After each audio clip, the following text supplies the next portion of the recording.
legacy.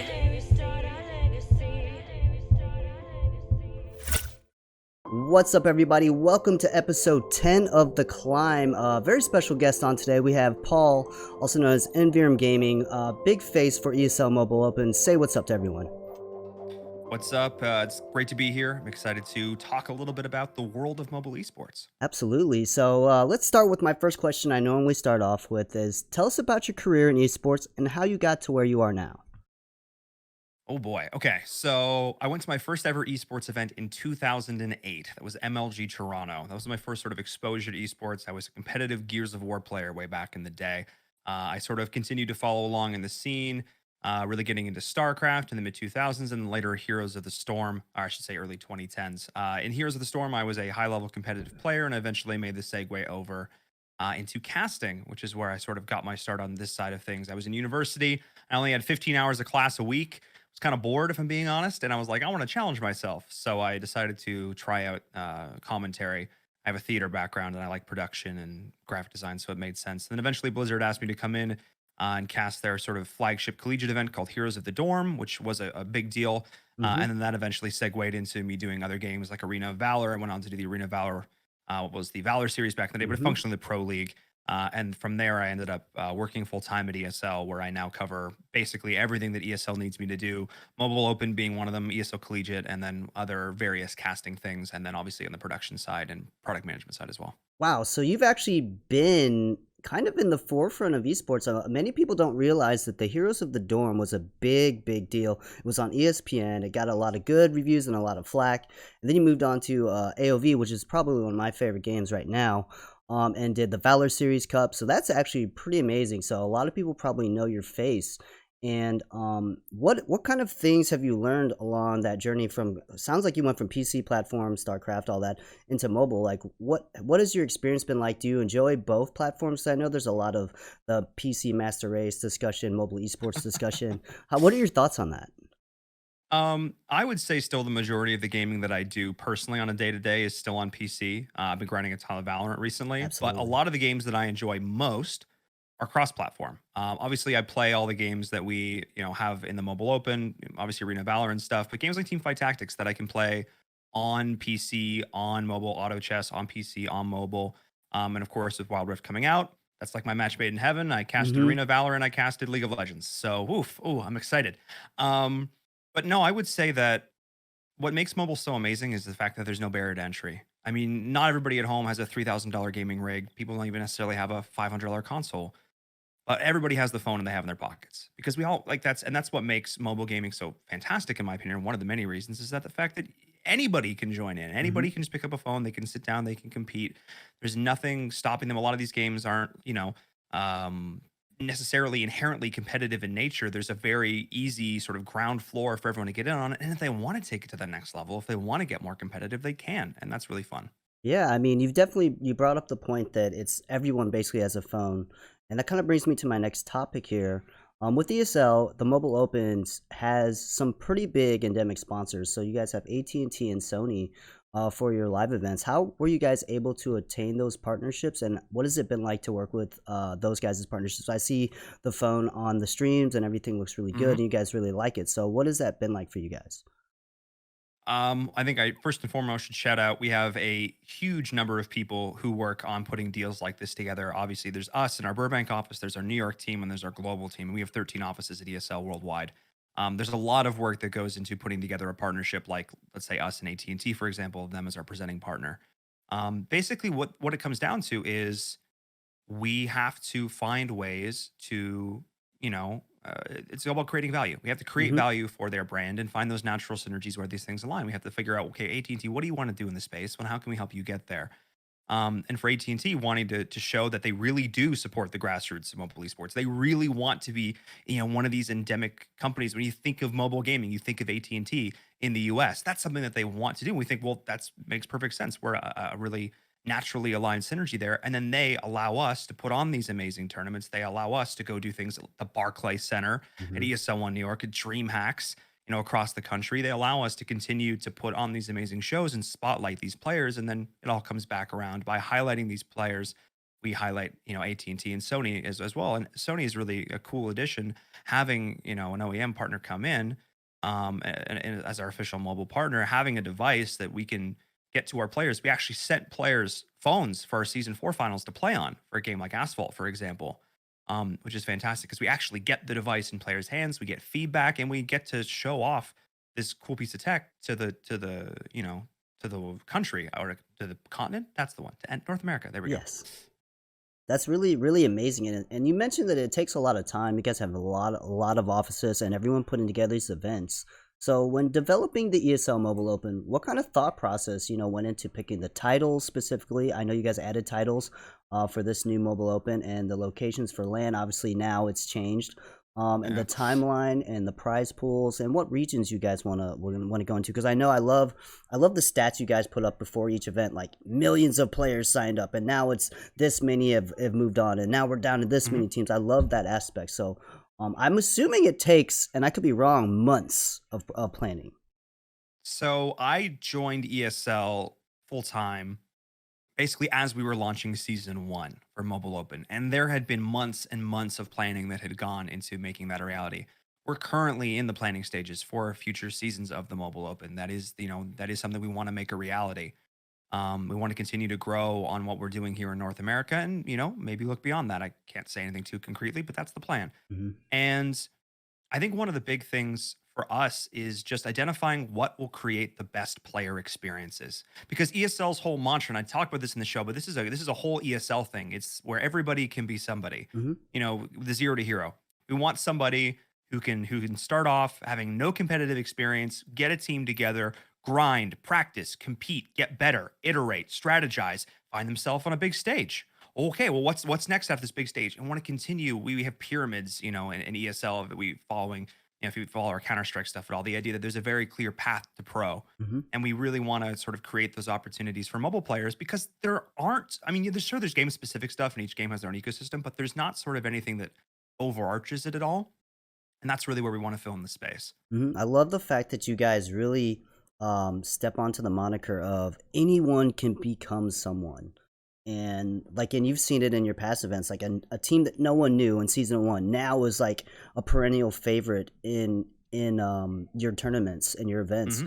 So as a caster, do you like those storylines? Are those like some of the best storylines that are easy to gravitate towards?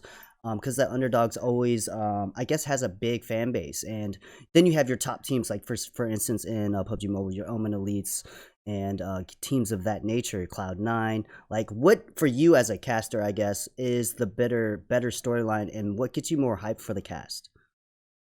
I mean, I'm personally more inclined towards the underdog story, but here's the thing: there's only actually one story.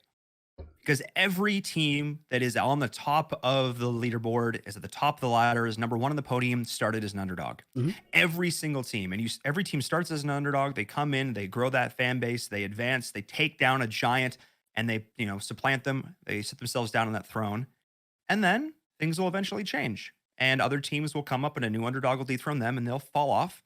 And then maybe if we're lucky, we get a redemption arc. And they Yes. change things around and they come back and then the underdog again and they get themselves back up there. So there really only is one story, and it's champions and champions who are yet to be. Hmm. But I'm personally a big fan of, watching those up and coming squads. And also I love, especially because we met these guys at events now. I Hmm. know their faces. I've chatted with them. We've hung out with them. So it's fun for me to root for these people that I've met in real life now, being able to go to these LAN environments. And I personally I tend to root for whoever's hot on the day. That's Hmm. really, I can't pick favorites, man. There's too many good teams. Yes, absolutely, and I love that fact that you can be super unbiased, even though you've met these people. And you talked about like the grassroots earlier. The first one was, I believe, in LA for like the qualifiers, and then you've got to meet these people and seen them grow. As a small tournament organizer, that may not clearly be at the level of like ESL or some of the other ones out there. How can a small tournament organizer develop its brand to reach out and grow so they can get these partnerships? Obviously, AT&T is huge, but I'm saying like you maybe get like a tier 3 sponsorship and partnership. What kind of advice could you give for like a TO that's trying to build their path for these other or tournaments?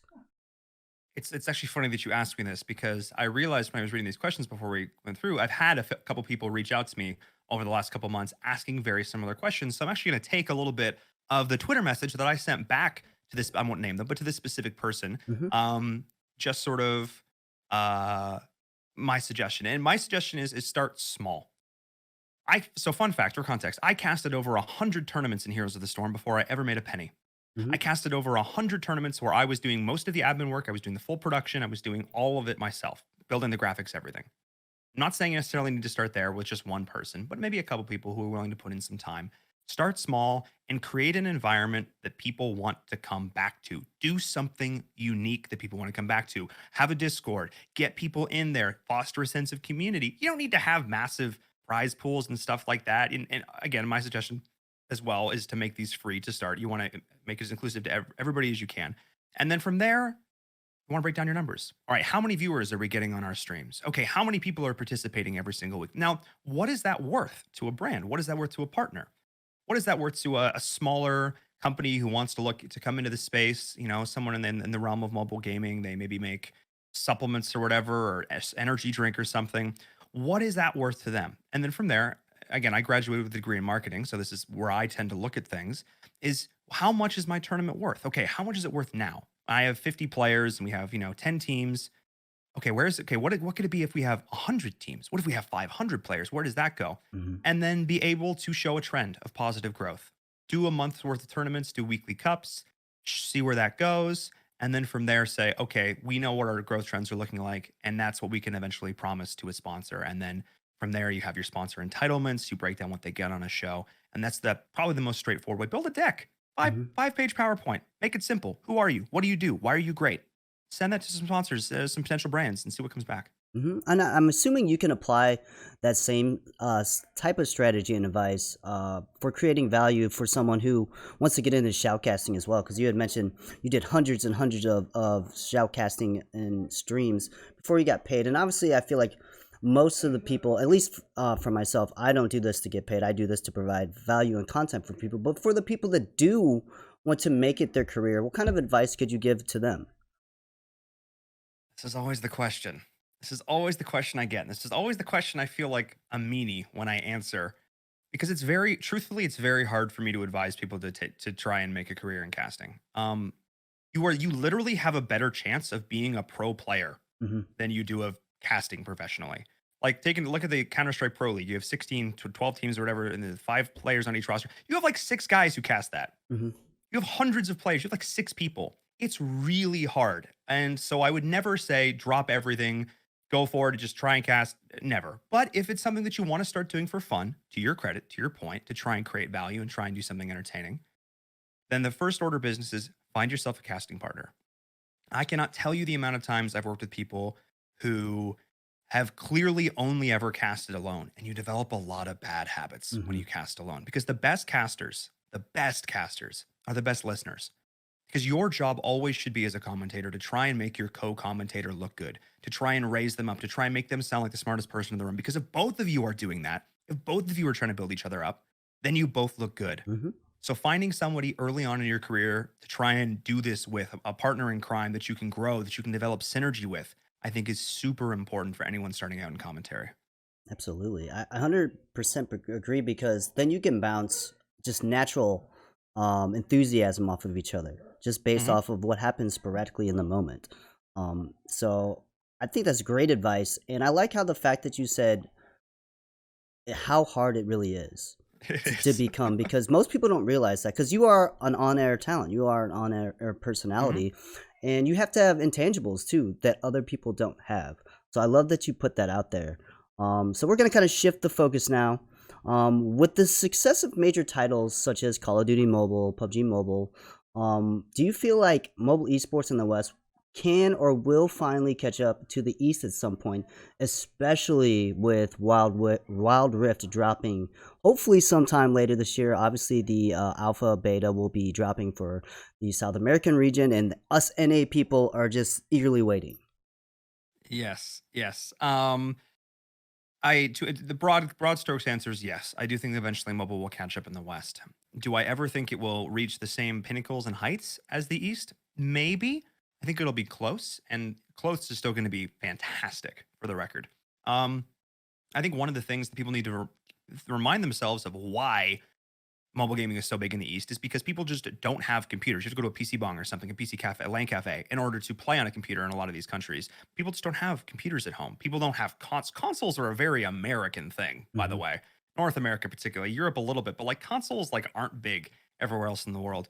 But again, phones are the great equalizers, what everybody has. I think the stigma in the West is still very real, and it's something we're still combating every day. The idea that phone games are just gotcha games and they're just there to take your money and there's nothing valuable and you can't have real gaming experiences, and that mouse and keyboard or controller will always be a superior input device. And I think we're slowly starting to break that down. Like I forget when I'm casting PUBG Mobile that it's on a phone. Hmm. They are so good. Their spray control is so fantastic. The way their snap is just on point. I can't do it. I can't do it on PC, and these guys are doing it on their phones. So I think that the more games we have like this, and for the record, I think your Wild Rift point is fantastic because I think Wild Rift is going to be the game. Hmm. I think Arena of Valor is as amazing as Arena of Valor is. I think it sort of had a bit of an identity crisis where it had too much of China still in it, had too much Hmm. Honor of Kings, Yep. but not quite in it. They either needed to own the fact that this is a Chinese game or they needed to make it for the West. And they Hmm. didn't quite do either. And it never really found a home. It Right. never really blossomed in the West and NA and EU. But Wild Rift is League. Hmm. It's a game we all know and love on a device that we all have with controls that will be really intuitive, even to people who've never picked it up before. And the idea that I can now play League on the bus, I can now on my commute, I'm in between class, you know, Hmm. that's the kind of stuff that I think will really start to go. Wait a second, if League can be legit on a phone, phones can be legit. Hmm. And I mean, the solo queue grind, imagine that as well. That's going to be interesting. And I feel like, and this might be a very bold statement for me because Honor of Kings is massive, Yes. massive. I do think League is going to be the main game. I think all the pro players from Honor of Kings, Mobile Legends, AOV are going to switch over to Wild Rift, and in turn, what you were saying, may make it the game.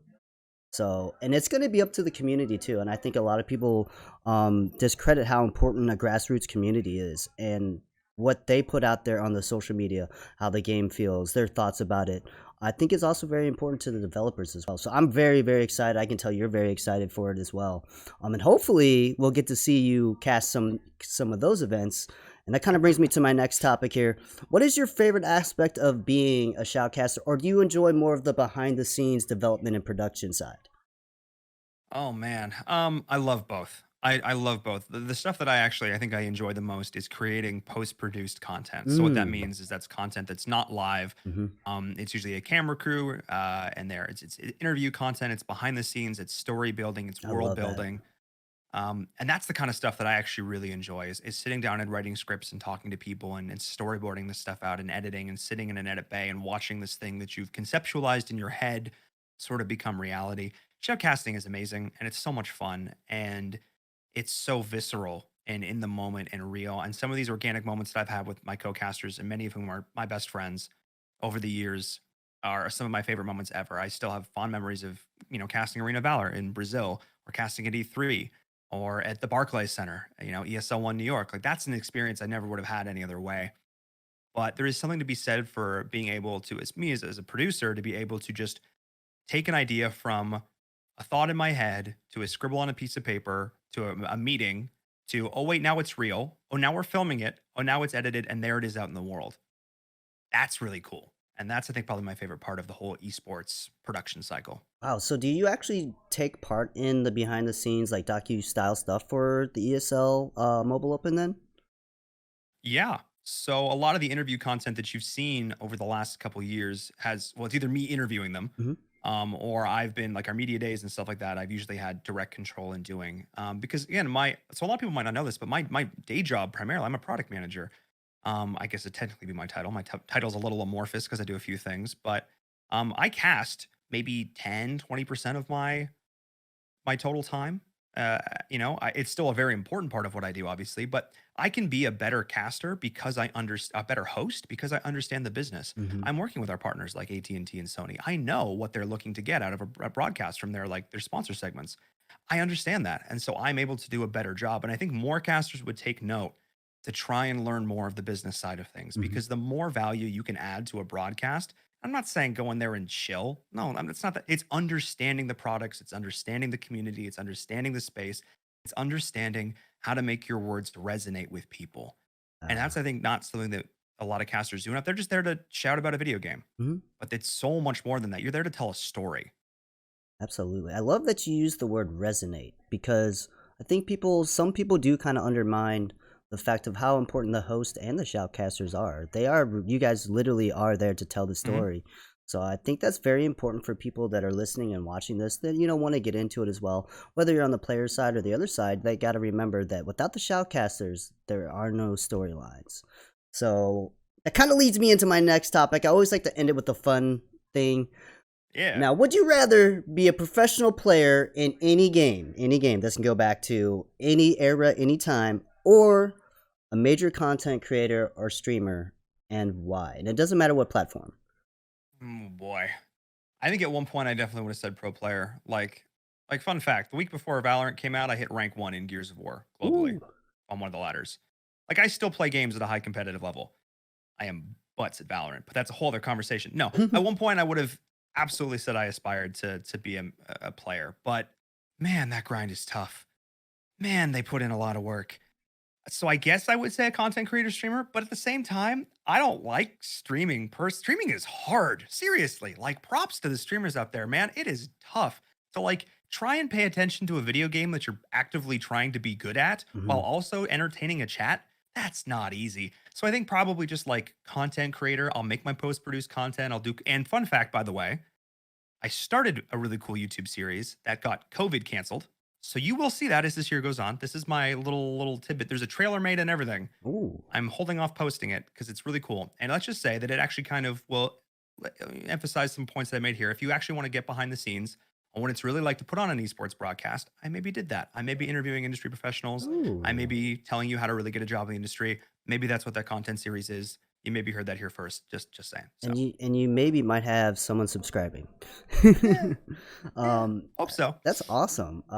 Any final thoughts? Anything that you didn't touch on that you want to talk about now, or just give any final tidbits to the community listening? I think for all those people who are out there who know that mobile gaming is going to be the next big thing, but aren't quite sure how to get involved and want to get involved, I think shows like this are super important and are super useful to help connect folks in the industry. But there are Discord servers. There are people out there on Twitter and stuff who are spreading the good word of mobile esports. And I think that find whatever game you're into. Go volunteer at a local tournament. Go get involved. Go play. Because while it may seem like we're sort of not in the spotlight quite yet, give it a couple years and you will be rewarded for getting in the door now. Absolutely. Well, that wraps it up for this episode of The Climb. Once again, thank you for Paul being on the show. You guys can follow him on Twitter at InVerumGaming and check out all of his content. Watch the ESL Mobile Open. I am Legacy saying peace.